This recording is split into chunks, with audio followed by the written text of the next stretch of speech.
60,000 pisong halaga ng mga alahas ang natangay ng dalawang lalaki ng hold-up sa isang tindahan sa Quezon City. Sugatan naman na may-ari ng tindahan ng barilin ng isa sa mga kawatan. Babala, sensitibong video po ang inyong mapapanood.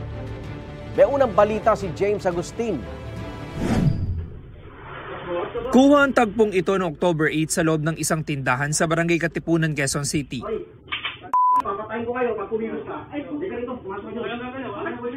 Nagdeklara ng hold-up ang dalawang lalaki na nakasuot ng pulang t-shirt at face mask. Ilang saglit pa,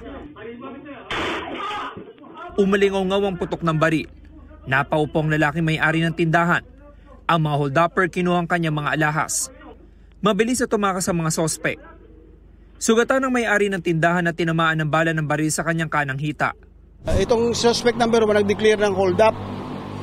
Ito naman suspect number 2, binaril siya kasi nag-resist siya na ibigay yung mga golds na bracelet tapos necklace niya na worth 60,000. Sa follow-up operation ng pulisya, natuntun sa Rizal ang apartment unit kung saan naninirahan ng mga sospek na napag-alamang magkapatid. Yun nga lang bigong maaresto ang dalawa matapos umanong harangin ng babaeng kinakasama ng isa sa mga sospek ang mga pulis. Inaresto ng mga pulis ang 32 anyos sa babae. Nagkandak tayo ng backtracking and forward tracking CCTV footage. Natunto natin na yung may-ari ng motorsiklo na ginamit nila sa getaway vehicle, pinsan ng mga suspect. Yun, nagkandak tayo ng hot pursuit operation sa Barangay San Isidro, Montalban, Rizal. Nakuha mula sa apartment unit ang dalawang improvised na baril na nakatago malapit sa lamesa. May nakita rin umanong ilang explosive device.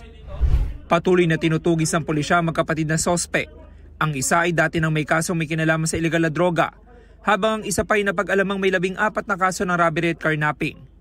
Nakakulong ngayon sa Masambong Police Station ang babaeng inaresto na naharap sa mga reklamong obstruction of justice, illegal possession of explosives, at paglabag sa Comprehensive Firearms and Ammunition Regulation Act. Sa korte na lang po ako nagsasalita po. Ito ang unang balita. James Agustin para sa GMA Integrated News.